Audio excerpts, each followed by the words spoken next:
good morning. Good morning and welcome to Media Pulse, the show where we help you make sense of Thai politics. So the much anticipated court hearing that would decide the fate of former Prime Minister Thaksin Shinawatra has finally taken place. Yes. But there is nothing conclusive about it so far. And the court wants to have more hearings, want to hear from more witnesses for the next few weeks. So that means July will be another month of suspense for the former Prime Minister. Yeah, there are actually two new developments regarding the 14th floor case this week.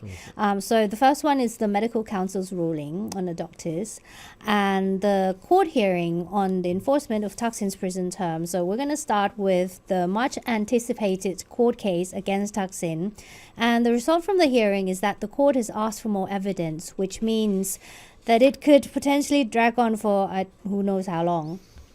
There is quite a bit of a background to this. So earlier this year, a former MP of the Democrat Party, Thepchai Shinawatra, lodged a petition.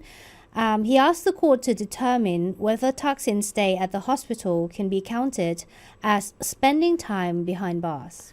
The so-called Floor 14 scandal refers to the fact that Thaksin, even after his return from self-exile to face justice on corruption charges, never really spent a single day behind bars. Instead, he spent about 6 months on the floor 14 of the police hospital until he was given a royal pardon. And the court ruled back in May that Thepchai's petition was invalid because he had no gains or losses from Thaksin's 14th floor stay. That means Kun Thepchai is not an affected party, so he was not in a position to file the case with the court in the first place. But the court, anyhow, took up the case upon itself to find out whether Thaksin had actually served out his jail term in accordance with the sentence passed by the court earlier. Yeah, and on Friday, yesterday, the Supreme Court's Criminal Case Division for Political Office Holders held a hearing, which took about 1 hour. Thaksin did not appear in court and sent a legal representation instead. The court will now schedule 6 more hearings to try and obtain more information on the 14th floor case. So the 6 hearings are spread out throughout next month, July, and they could potentially call up about 20 more people to give statements, including the doctor who was disciplined on Thursday. Now, we're going to talk about that case a bit later.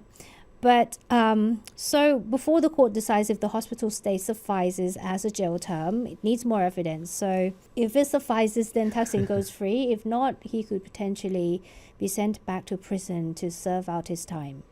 And now let's move on to another related event.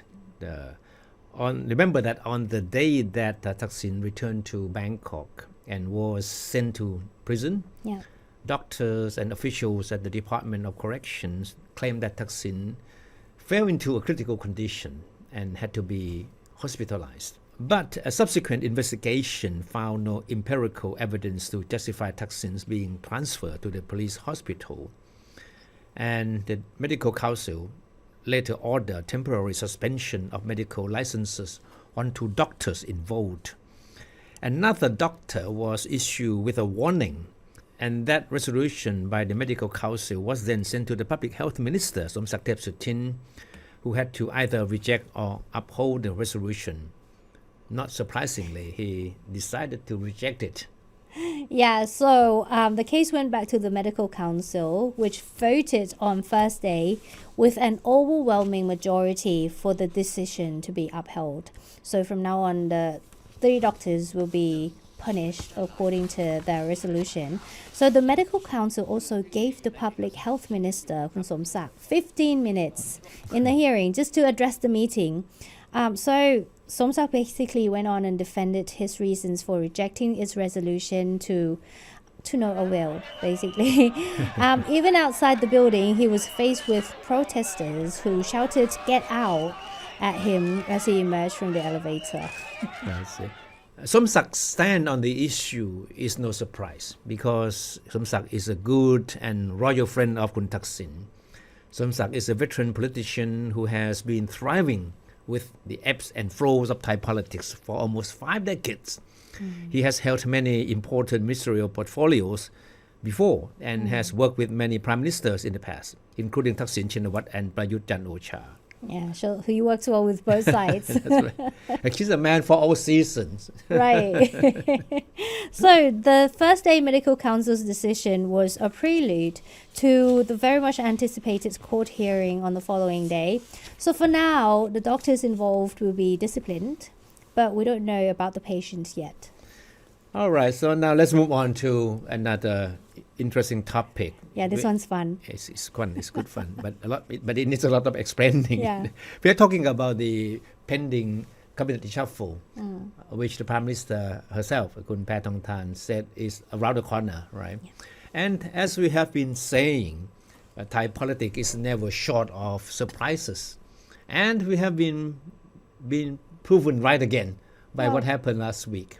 Yes. Because all of a sudden, a political party that was supposed to serve as a political vehicle for former Prime Minister Prayut Chan-o-cha, and which is now a partner in the coalition government of Thaksin Shinawatra, is in disarray, with some political analysts going to the extent of predicting that the party is facing a possible disintegration in the near future. But we have to admit that the whole affair is very complicated. It needs a lot of explaining. There's a lot of side switchings in Thai politics. It makes people confused. So basically what happened was that 2 deputy leaders of the United Thai Nation Party and a group of its MPs have threatened to switch their allegiance to another little-known political party. They're among the 21 MPs of the party who sent a letter to Prime Minister Paetongtarn on Monday proposing a cabinet reshuffle, which is a bit weird. They want the proposed reshuffle to involve only cabinet seats within the quota of the United Thai Nation Party. So the party has 36 MPs, and it now occupies another 3 cabinet portfolios in the coalition as well, including the energy and industry ministries. The irony is that co-signing the letter was one of the party's deputy leaders, Kun Suchat Chomkin, who currently serves as Deputy Commerce Minister. The move, we have to say, is rather unusual, even by the Thai political standard, because normally it's a Prime Minister and not partners in the coalition government who would initiate a cabinet reshuffle. Exactly. And even more ironic is the reason given by the rebellious MPs of the United Thai Nation Party calling for the proposed cabinet reshuffle, because the letter stated that the current cabinet members of the party lack the necessary knowledge and capability to perform their duties effectively. And additionally, concerns have been raised about their ethical standards. Going against their own party, that is quite unusual. So equally ironic is that the letter was drafted, signed by the MPs and submitted to the Prime Minister without the knowledge of the party's leader, Phirapan Sarirathavipak, and its secretary, Ekanat Pompan as well. So they must be a big surprise for them. That's right. Yeah, definitely. So Phirapan currently doubles as Deputy Prime Minister and Energy Minister, while Ekanat is Industry Minister. Now, to cut long story short, Suchat, the Deputy Party Leader, and those MPs who co-signed the petition to the Prime Minister simply are wanting to desert the United Thai Nation Party, which they see as a sinking ship that hardly stands a chance in the next general elections. But for a few days, there were doubts about the authenticity of the petition until Suchat himself came out to confirm that it's real. It's a real thing. Not fake news. Not fake news. And Suchat claimed that his mission with the United Thai Nation Party was over after former Prime Minister Prayut Chan-o-cha was appointed Privy Councillor following the party's poor performance in the 2023 general elections. Suchat said he stayed with the party only to help with Kun Prayut's political mission. And now the mission was complete So failed. they wanted to, they wanted to leave. It was a common knowledge that the party was set up primarily to help Prayut return to power through the ballot box. Now, the party, however, did not perform well in the elections, and now that Prayut's gone, he no longer feels needed by the party. So in short, Suchat and his followers are seeking greener pastures, a political party that can better secure their prospects in the next general election.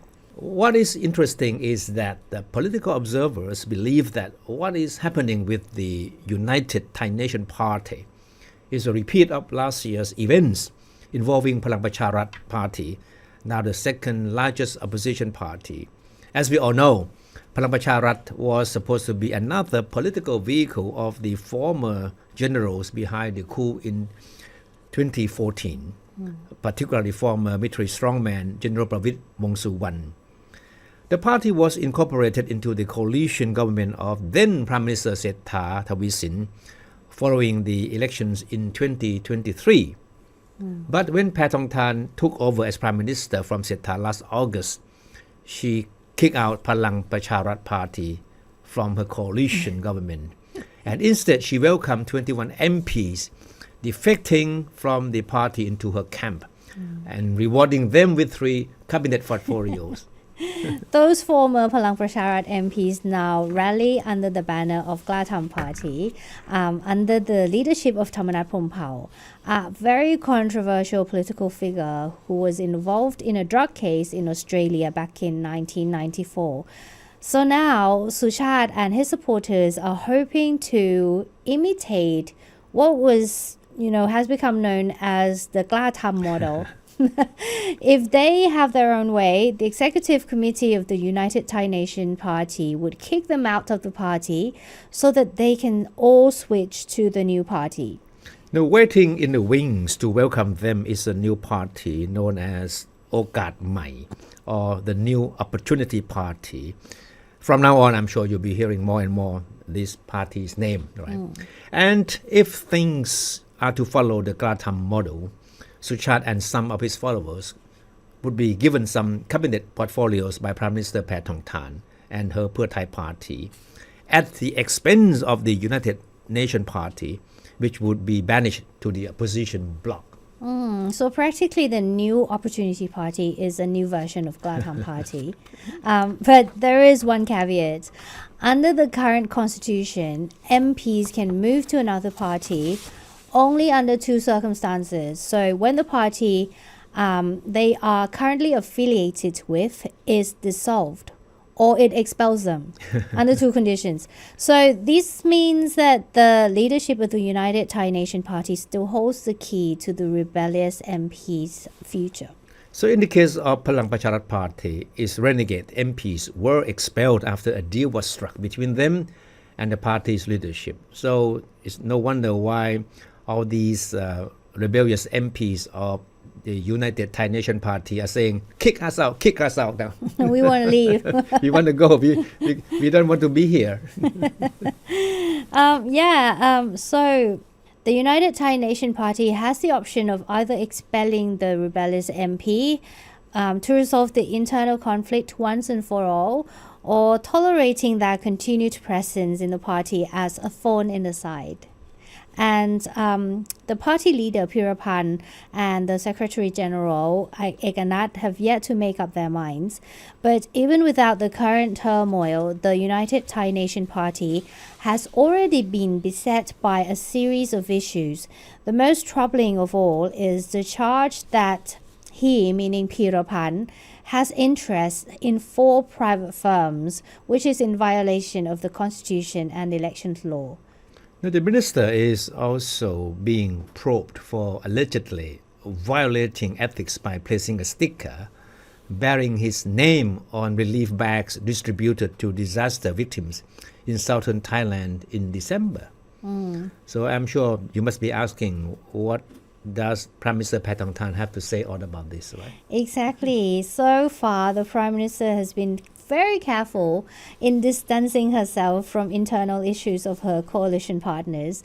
The only thing she has said so far is that a cabinet reshuffle is on the cards, but she didn't really say anything specific about it. But when pressed by reporters last week, she's admitted that she has seen the much publicized letter from the dissenting MPs of the United Thai Nation parties asking for a limited cabinet reshuffle. But she offered no comments except saying that it's up to the party to sort things out. So that means that the members, the MPs of the United Thai Nation party need to set their own house in order before they come to ask for a cabinet reshuffle. Yeah, well, there's one thing she did not say though, is that her Pheu Thai party would only gain from the rebellion in the United Thai Nation. She could easily deal with the party like she did with Palang Pracharat party last year, I guess. That means she could kick out the United Thai Nation while welcoming its rebellious MP to join her coalition instead. In the process, her Pheu Thai party would take over two much coveted ministries, so the energy and the industry ministries, which are currently occupied by the United Thai Nation. And the added benefit would be that she could claim that Pheu Thai party has finally cut off all ties with the political parties associated with the former coup makers. The presence of the United Thai Nation and previously Palang Pracharat parties in her coalition is a political stigma that has been haunting the Prime Minister and her Pheu Thai party for months now, right? So now is the perfect time to get rid of it, if she can have her way. Yeah, so in longer term, Pat Tong Tan can hope to count on the new political party, the New Opportunity Party, as an ally in the next general elections, right? As the week came to a close, the rebellious faction within the United Thai Nation Party made a bold statement without really saying anything.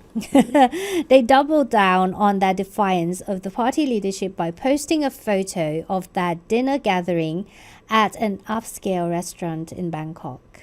And most prominent among them was Suchat, the deputy party leader, who is the driving force behind the dissent. The group consists of 18 MPs, precisely half of the party's 36 lawmakers. And the message through this picture was clear. This is the same group that signed a petition urging Prime Minister Pat Tong Tan to initiate a cabinet reshuffle. It's little surprise then that many political analysts believe the United Thai Nation Party, long seen as a legacy of the coup makers, may be facing its twilight days. Okay, that's another big surprise this week. But don't rule out any possibility of more surprises in the coming week. A strange one, this one, because everybody was talking about Anutin, right? And all of a sudden this happened. So yeah, it's full of drama, Thai politics. But anyway, we hope you enjoy the program and find it useful as usual. Thank you so much for watching. We'll see you in the next one. Okay. See you then.